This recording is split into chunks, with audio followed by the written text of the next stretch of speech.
238 and the first one we have shot in Las Vegas in quite some time. You already know where I am. If you're a poker vlog watcher, I don't have to explain it. We have a 2-5 game going on. I'm gonna jump in that. Hope I don't get bitched at for shooting video, and then head over to watch Golden Knights Kings later on tonight.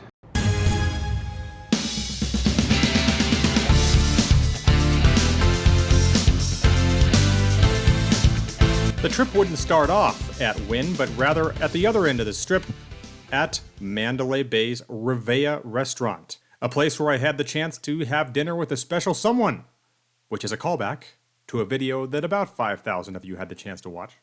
The day would start out at Wynn before poker. I'd always wanted to try getting a workout at Soul Cycle, which they have there, and this is the trip where it happened. I've probably gone to 8 different iterations of cycling classes over the years, and the quality of bikes and studio in this case were the absolute best. But the quality of the class itself was the worst that I've ever experienced. It was just weird the way they did it. Maybe it would grow on me, but I'm not going to find out. By the way, I must say I do love the trophies that they give out at the Wynn for their tournament series, second to absolutely none in that regard, like they are in a number of aspects of poker. I'd get into the room at 11 a.m. Instead of the usual but likable 0-5-10 format I'm accustomed to in Reno, this game was simply a $2 small blind, $5 big blind format. Perhaps you've heard of it. I'd buy in for 1,000 and the first hand would come when the player in middle position makes it 20 and 2 others call. I have ace-queen in the big blind and decide to squeeze this. I make it 115, trying to take the pot down right now. Original raiser thinks about it for a second before tossing in the chips. Others fold, so we go heads up with 270 in to a flop that comes out 9-4-5, 2 hearts. I fire a continuation bet of $140 here, and to my dismay, he tosses in calling chips. So with 550 in, the turn pairs the 5. So all the straight draws and flush draws have missed. And I figure it's going to be pretty tough for him to continue to call me with either a 9 or a hand like pocket 10s or jacks here. So I bet 225, assuming that this is going to get the job done. It doesn't. He haphazardly tosses in the chips, creating a $1,000 pot right on the number. The river is a complete brick. I had to debate whether or not to shove my remaining stack in here and try to take this pot down with one more bluff, though I ended up thinking about it and came to the conclusion that there's going to be a number of hands where he's missed his draw, and I'll win against those anyway. And if he has an overpair, I don't think he's folding now after already investing this much money. So I just give up and check in this spot, and he checks behind, and tables? Ace-king? Sometimes you pick the right guys to bluff, and some other times you pick the absolute wrong ones.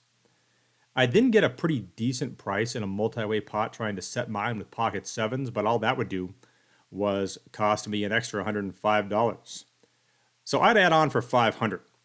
There were 2 games, and it was a must move, and unfortunately, the move was horrible for me trying to shoot a vlog. First of all, the phone chargers on table 10 at the Wynn don't work, which has always been aggravating to me. Second of all, my back was to the check-in counter, and that was where the exact floor man was standing who, in a recent vlog at the Wynn, told me I was not allowed to shoot video, despite the fact that a number of other vloggers shoot video there on a regular basis and do it in a much more obvious way than I do it. But thankfully on this trip, he wouldn't say anything to me. For the first hour of play, I wouldn't win a single hand. I finally picked up pocket 10s and made $45 3-betting them before a couple of flop folds. It was definitely a slow start to the day. The game did have some action, though. One guy even won a very large pot when he was cruising. I don't know how much he had to call pre-flop, but it was over 100 for sure with the 6-4. There was also a gentleman in the game that loved to spontaneously burst out in a song. The CEO. You know, the Wynn Poker Room should consider hiring you. Is it the sleep apnea bandage that's got you singing this so well? Apparently the floor staff at Wynn say that he pretty much can be counted on to do that every time he comes in, and they usually give him one free pass per day before telling him to shut the hell up. Anyway, I got pocket kings and then make it 20. Button cold calls, and the singer in the big blind does as well. So it's 60 in, the flop is 8-4 deuce, 2 clubs. The big blind leads out for 25 here with 350 behind. Hoping I can get stacks in, I make it 75 with the button going out. This guy also folding here was actually the last thing I expected him to do, but unfortunately it is what he decided to do. It would turn out that the singer is only loose when it comes to spewing Beatles lyrics at the top of his lungs. He was not loose with his chips. He basically only played aces, kings, and sets. It was hilarious. Another hour would go by at this table, and I was completely card dead. A set mining operation with pocket fives would not result in me hitting anything, so I would go deeper into the hole. Then I'm under the gun with ace-king of clubs, and make it 20. The player on my left in the +1 position 3-bets to 60. He has not 3-bet anyone all day.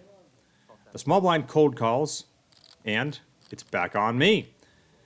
I make the call as well here. So with 180 in, it comes king, 8-3, 2 diamonds, and I check.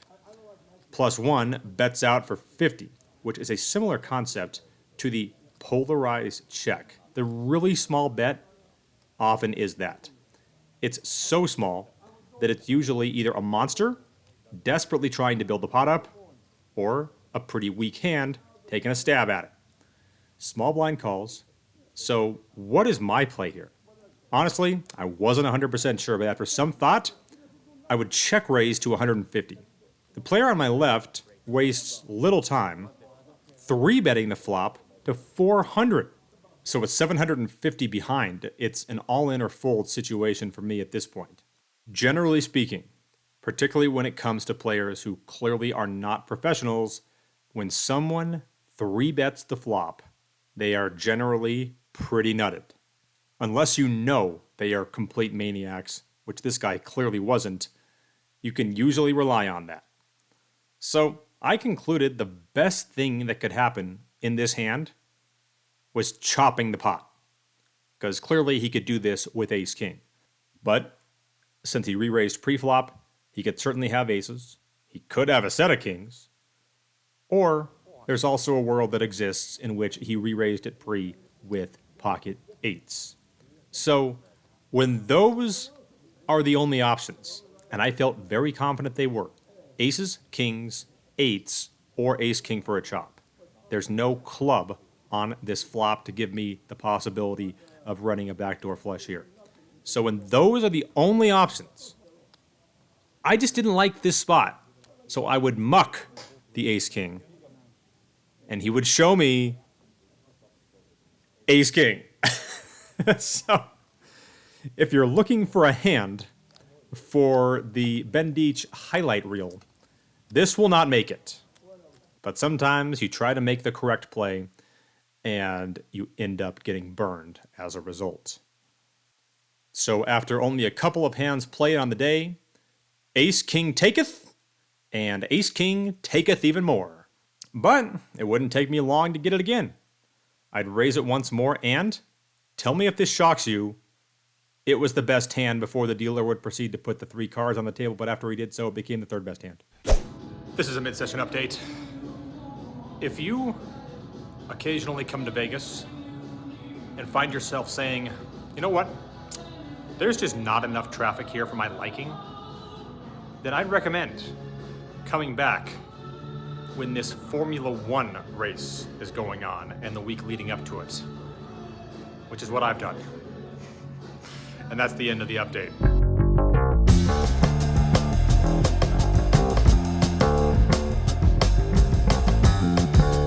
We didn't get a player raising to 15 under the gun. +1 is a young grinder who calls the 15, and I have, yet again, ace-king in the small blind and 3-bet to 65. First player calls my 65, then the young grinder thinks for a second, and back raises all in for 500 more. I only gave this a little bit of thought, but I had no intention on going out here. If he had a monster, he would have raised it immediately, which he already had chosen not to do. So it was pretty clear that his back raise wasn't the strongest hand.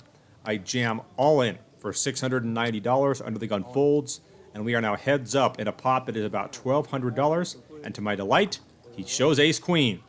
And despite no one making a pair, my hand remains good, and the pot gets shipped over to me. So, I can finally say, and I think this is cause for celebration, ace-king finally giveth! To the break of dawn, yo!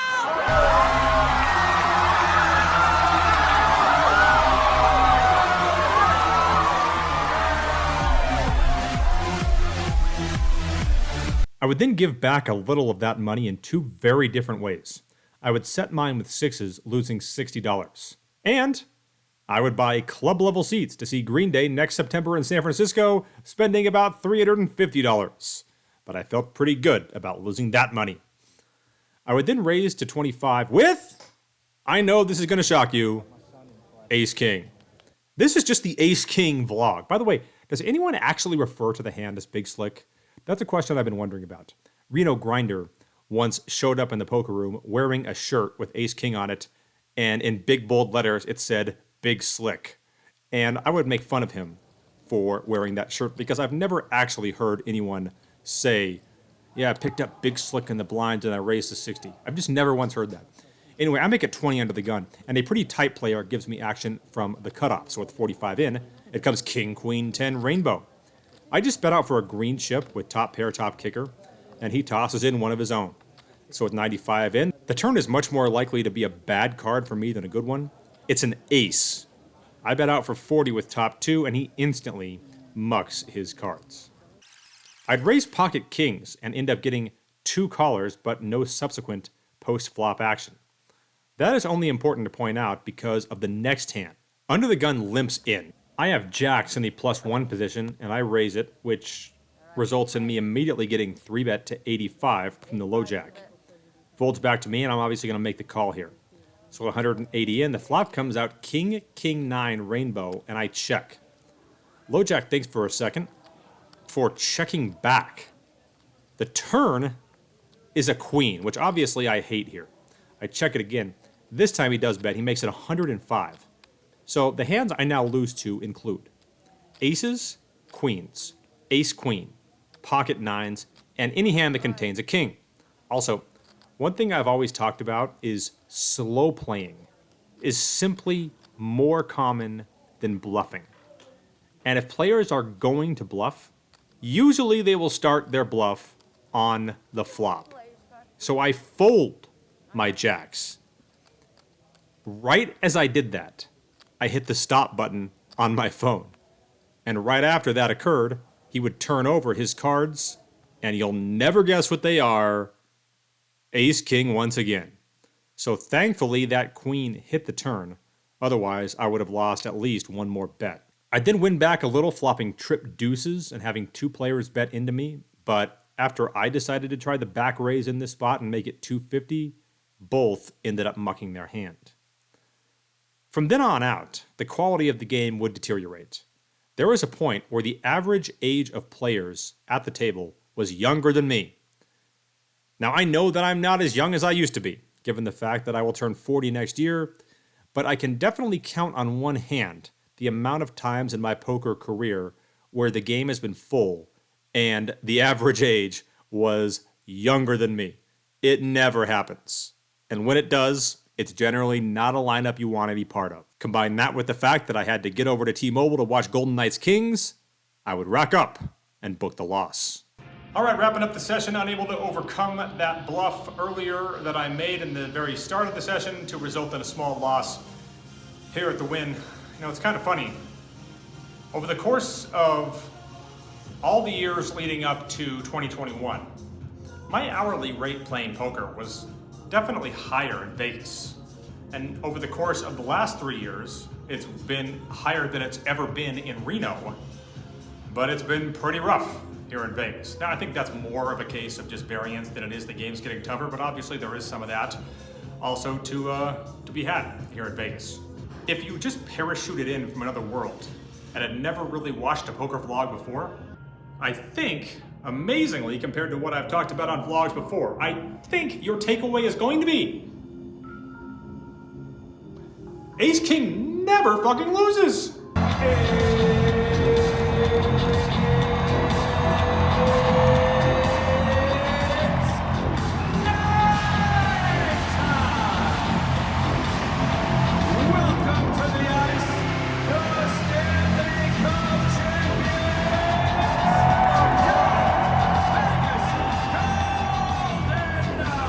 There's nothing quite like hearing the nighttime intro at T-Mobile Arena. It was my first Golden Knights game since they won the Cup, thanks to Scott Bean. And by the way, do not confuse him, Reno poker players, with Nurse Scott.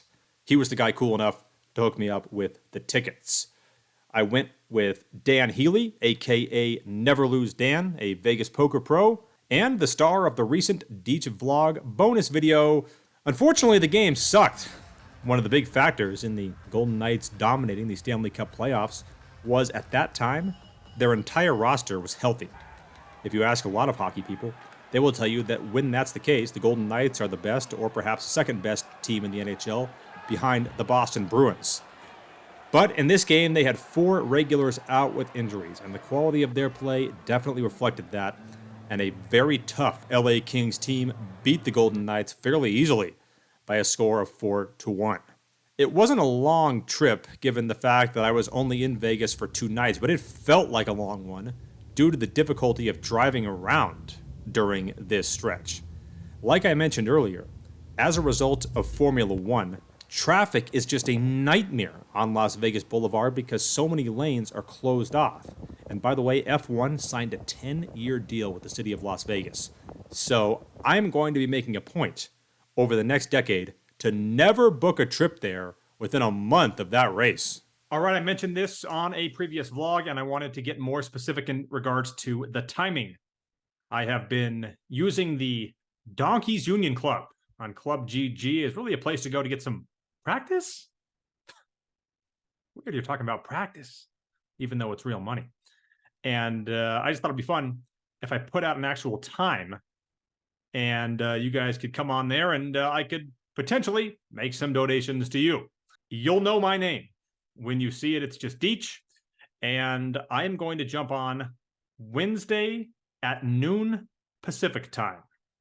So if that interests you, you want to get on November 15th at noon PT, Donkeys Union Club GG. Now, if you haven't already gotten involved in that, first of all, where you been?